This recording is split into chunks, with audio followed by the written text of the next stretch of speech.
So next year in 2022, we'll all see a new driver in the first ever Chinese driver, with Guanyu Zhou joining the grid with Alfa Romeo to partner Valtteri Bottas. His road to F1 has been a bit controversial, with him already being given the feared paid driver label that has already befallen Lance Stroll, Latifi, and Mazepin. But is Guanyu Zhou just all money bags, or is there some serious talent under all that cash?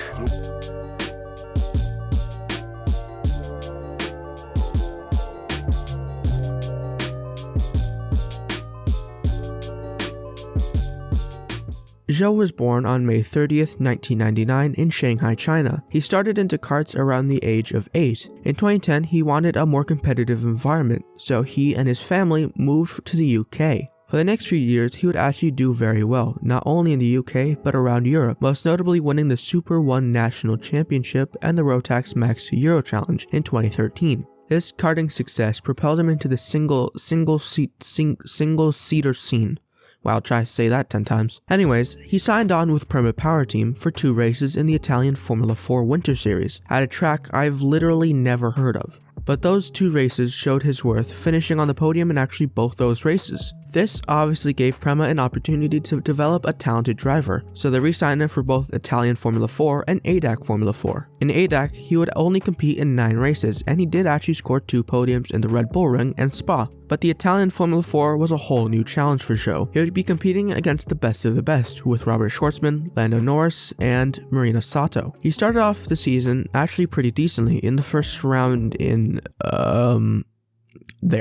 coming out with a P2 finish. But the next round in Monza, however, would be amazing, winning 3 races in a row. That year, he would be locked in a title battle with Ralph Aaron and the Schwartz man. I see your Schwartz is as big as mine. But in the later rounds of the championship, Aaron would walk away from both of them with the trophy, winning over Zhou by 108 points. 2016 came around, and with his success in Formula 4, Zhou wanted to head into Formula 3, which went well.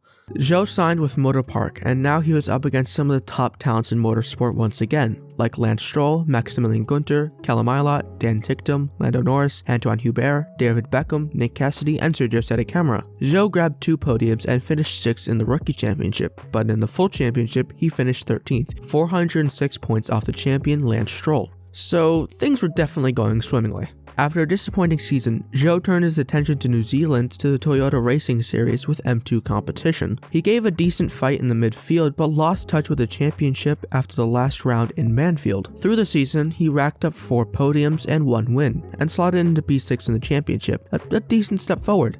And in 2017, he set his sights back onto Formula 3. And guess who he is back with? Oh yeah!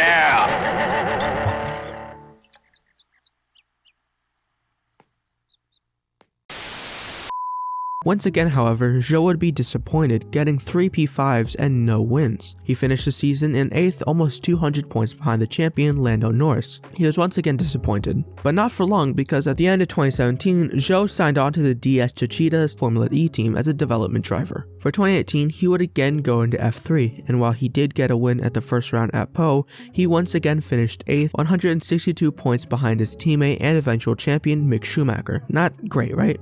But for some reason, all of this looked great to the Renault Sport Academy, who scooped him up and signed him to a test driver role early into 2019, and pushed him into the bumper cars fest that is Formula 2 with UNI Virtuosi, or Uni Virtuosi, or however you pronounce that team, because I genuinely do not know. This season was actually a decent success. He took a handful of podiums throughout the year and finished only 68 points behind his way more experienced teammate Luca Ghiotto. After a decent rookie season, everyone was expecting Zhou to challenge for the title, and initially it looked like he was actually going to, as he took pole in the first round in 2020 at the Red Bull Ring. But after that, he never really looked on pace with Mick Schumacher, Robert Schwartzman, and Callum Ilott, who all 3 of them just ran away from everyone else. And while technically an improvement this year, finishing in P6 with 6 podiums and 1 win, it was not at all what people were expecting from him. At this point, people were actually starting to lose faith in Zhou, as other young talents were starting to move through the ranks, like Teo Porcher and Oscar Piastri. Zhou really needed something new, something to boost himself, so he turned to the F3 Winter Series. He once again signed with Prema, and finally, Zhou got the season he needed. The whole season, Zhou and Pierre-Louis Chevet would actually dominate the series. Out of 15 races, Zhou would only finish off the podium 4 times. He took 4 wins and 11 podiums to just add shut out Chevet by 16 points. Zhou was back now and ready for a new year of F2. He was back again with UNI Virtuosi, but now partnered with Felipe Drugovich. In the first round in Bahrain, Zhou would start off very strong. In the first and second sprint races, he had a decent result of P7 and a podium in 3rd place. In the feature race, he did extremely well, snatching his first win of the season, and he came out of the round in the championship lead. But this really wouldn't last long, with Pastry Boy finding pace and taking the championship lead. Piastri would pull away from Zhou when the Aussie began to rack up podiums and win, while Zhou finished outside the points 4 races in a row. In Monza, Zhou actually started to catch back up with 2 podiums and a P8 finish, but all of his work was undone in Russia when he spun and crashed on the formation lap to the sprint race. The whole round he would only score 8 points, while Piastri went on to win the feature race and get 25 points.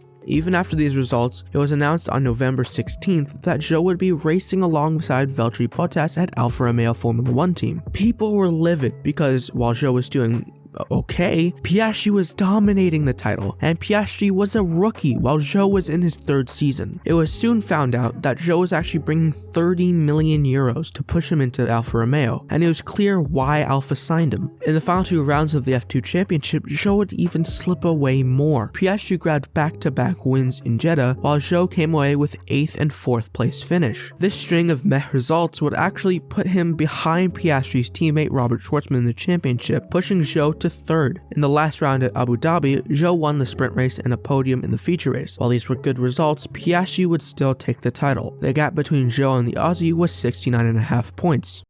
Nice. That was bad. That was bad even for me. So now, let's go back to the main point of the video. Is Guanyu Zhou all money, or does he have talent, and does he even deserve the seat? It's a very yes and no answer. Yes, Zhou does have talent. He's shown that in recent years, and he has some decent results, but it's also no. Because Piastri is a much better driver. He absolutely dominated this F2 season as a rookie, while Zhou struggled in his 3rd season. You guys want my opinion? Give Piastri the seat. Goodbye. Hey, thank you so much for watching the video. If you enjoyed it, make sure to leave a like and a comment. If you want to see any more racing content, make sure to subscribe. It helps me out a lot. Thank you and have a great day.